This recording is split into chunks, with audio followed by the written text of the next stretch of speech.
নমস্কার বন্ধুরা, মালা কিচেন হাউসে আপনাদের সবাইকে স্বাগত। আজকে আমি রান্না করব একটা নতুন রেসিপি। পোস্ত অনেকভাবেই খাওয়া যায়, আলু পোস্ত, মাছ পোস্ত, ডিম পোস্ত। আজকে আমি করব পটল পোস্ত। তো পোস্তটা আমি কিভাবে বানাই আসুন আমার সাথে দেখুন।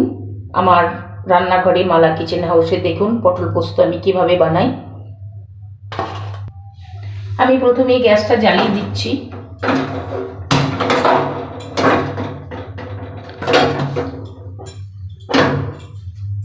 কড়াইটা ততক্ষণ গরম হোক। আমি পটলটা পোস্ত করব, তো যার জন্যে মানে হলুদ তো লবণ দিচ্ছি। দেখুন লবণ দিচ্ছি, অল্প একটু হলুদ দেব, অল্প হলুদ দিচ্ছি। পটলগুলো একটু ভেজে নেব, অল্প হলুদ দিলাম, দিয়ে পটলগুলো একটু ভেজে নেব লবণ হলুদ মাখিয়ে।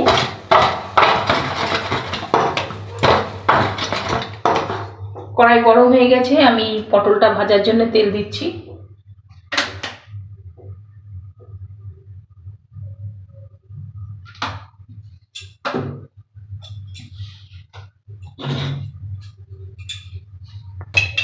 পটলটা লবণ হলুদ মাখিয়ে আমি কিছুক্ষণ রেখেছিলাম। এবার আমি পটলটা ভেজে নিচ্ছি।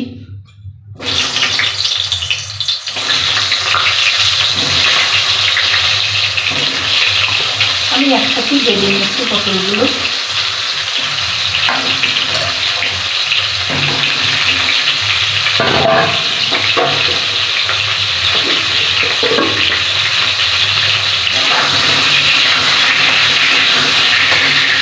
পটলটা একটু হালকা লাল করে ভেজে নেব, দেখতেও ভালো লাগবে, খেতেও ভালো লাগবে।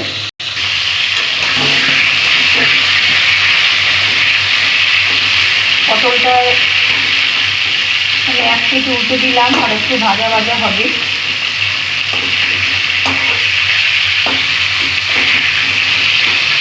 আর একটু লালচে লালচে করে ভাজা ভাজা হবে। এই ভাজাতেই পটলটা সেদ্ধ হয়ে যাবে বন্ধুরা। একটু সময় লাগবে পটলটা ভাজতে, কারণ আমি তো পোস্ত দিয়ে বেশিক্ষণ ফোটাবো না, এই ভাজাতেই এটা সেদ্ধ হয়ে যাবে। আমি এবার ঢাকা দিয়ে দিচ্ছি, হোক একটু। ঢাকা খুলে দেখি কতটা হলো।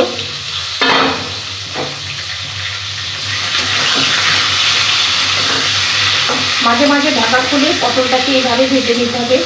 একবারে বেশিক্ষণ ঢাকা দিয়ে রাখলে পুড়ে যাওয়ার সম্ভাবনা থাকবে, সেই জন্য মাঝে মাঝে এরকম ঢাকা খুলে আমি দেখে নেব।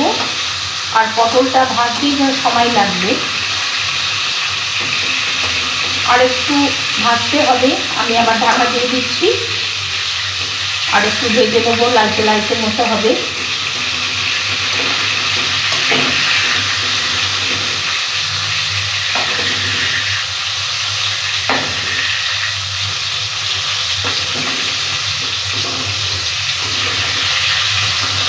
আর পটলগুলো আমি দুটো মুখই কেটে নিয়েছিলাম। পটলটা ছাড়িয়ে দুটো মুখ চিড়ে নিয়েছি, কেন কি পোস্তটা ভেতরে ঢুকবে, ভালো লাগবে, খেতে ভালো লাগবে, যার জন্য দুটো মুখই আমি চিড়ে দিয়েছি পটলের। তাতে করে মশলা ঢুকবে ভেতরে, ভালো লাগবে। ওটা আমি প্রথমে বলতে ভুলে গেছি, যার জন্য এখন বলে দিলাম। দেখাবার সময় আমি বলিনি, সেই জন্য এখন বললাম। আবার আমি ঢাকা দিয়ে দিচ্ছি।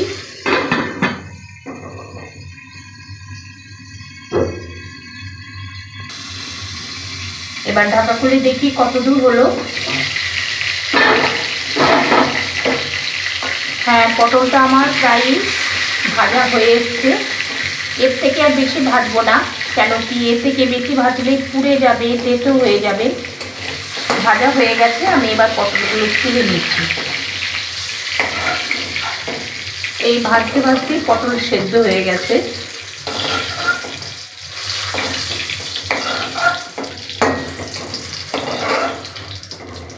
ওই তেলেতেই আমি ফোড়ন দিয়ে দেব।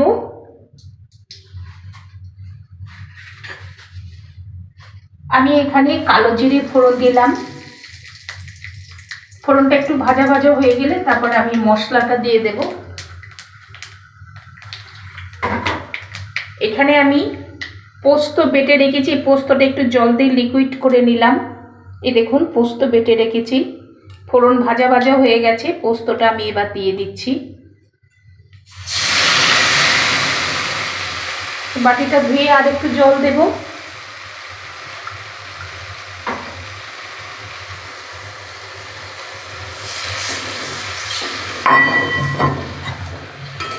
আমি বেশি জল দিলাম না, প্রয়োজন হলে আবার দেব, এখন অল্পই দিলাম।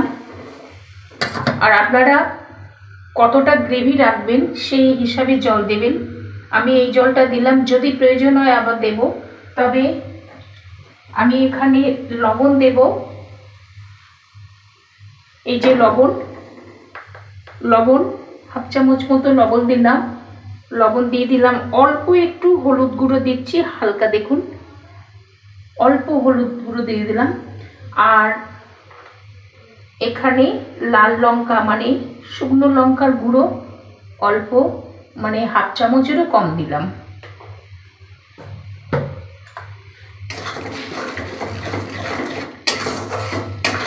এবার গ্রেভিটা ফুটবে, পোস্ত তো একটু চিনি দেব অল্প পরিমাণে, নামমাত্র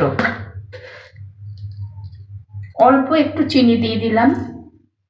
এটা স্বাদটা ব্যালেন্স রাখবে, মিষ্টি হবে না কিন্তু স্বাদটা ব্যালেন্স রাখবে। ফুটে উঠবে, আমি এখন ঢাকা দিয়ে দিচ্ছি।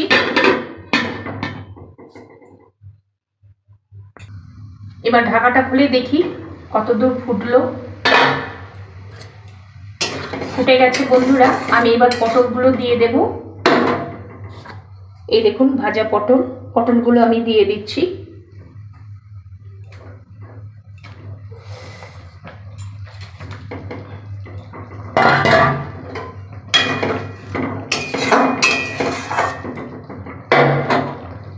আর এখানে কটা কাঁচা লঙ্কা আছে, আমি চিড়ে নিয়েছি, চেরা কাঁচা লঙ্কাগুলো দিয়ে দিচ্ছি। আমি এবার ঢাকা দিয়ে দিচ্ছি, এটা একটু ফুটুক, সেদ্ধ হলে আমি তারপর নামিয়ে নেব।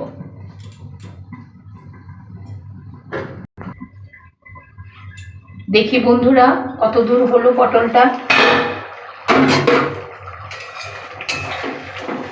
হয়ে প্রায় হয়ে এসছে, গ্রেভিটাও মরে গেছে, মানে জলটা মরে গিয়ে গ্রেভিটা ঠিক এসে গেছে। আর পোস্ত তো একটু টানবে, এইটাই আমি নামাবো, ভালো লাগবে। কিছুক্ষণ রাখার পর আবার একটু মানে গ্রেভিটা টেনে নেবে, এইভাবে এই পর্যায়ে রেখে দেব। এবার নামাবার আগে আমি একটু 1 টেবিল চামচ মতো সর্ষের তেল দিয়ে দিচ্ছি।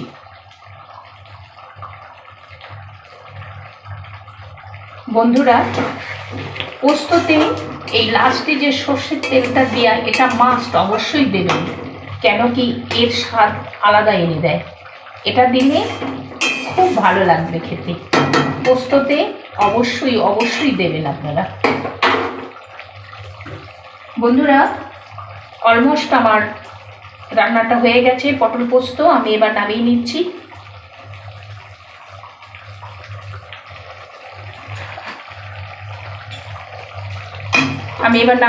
গ্যাসটা অফ করে দিলাম।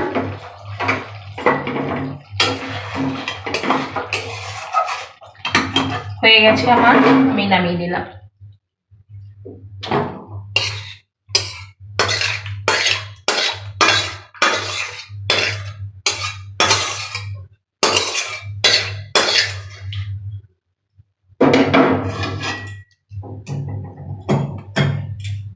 একটু ঢিলাই রাখলাম, এক্ষুনি এই গ্রেভিটা টেনে নেবে, যার জন্য এইভাবেই রাখলাম।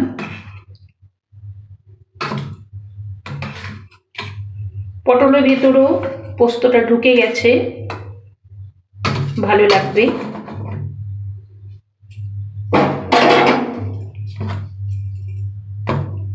বন্ধুরা আপনারা একবার হলেও বাড়িতে এইভাবে ট্রাই করবেন, আশা করি ভালো লাগবে। পোস্ত তো অনেকভাবেই খেয়েছেন, এইভাবে একবার খেয়ে দেখুন, খুব সুন্দর লাগবে। আমার এই রান্নাটা যদি আপনাদের ভালো লাগে অবশ্যই একটা লাইক দেবেন, কমেন্টেও জানাবেন কেমন আমি রান্নাটা করলাম। আর বন্ধুদের সাথে শেয়ার করবেন, সকলেই দেখতে পাবে আমার রান্নাটা। আমার চ্যানেলটা সাবস্ক্রাইব করার জন্য আপনাদের কাছে অনুরোধ করছি, চ্যানেলটা সাবস্ক্রাইব অবশ্যই করে দেবেন, পাশে থাকা বেল আইকনটা ক্লিক করে দেবেন, কেন কি আমি ভিডিও দিলে নোটিফিকেশন আপনাদের কাছে চলে যাবে। তো বন্ধুরা, আবারও বলছি, একবার আমার মতো এইভাবে বাড়িতে ট্রাই করে খাবেন, গরম ভাতে খুব সুন্দর লাগবে। তো আজকের মতো এই পর্যন্ত বন্ধুরা, আবার অন্য দিন অন্য কোনো নতুন রেসিপি নিয়ে হাজির হব। ভালো থাকবেন, সুস্থ থাকবেন, ধন্যবাদ।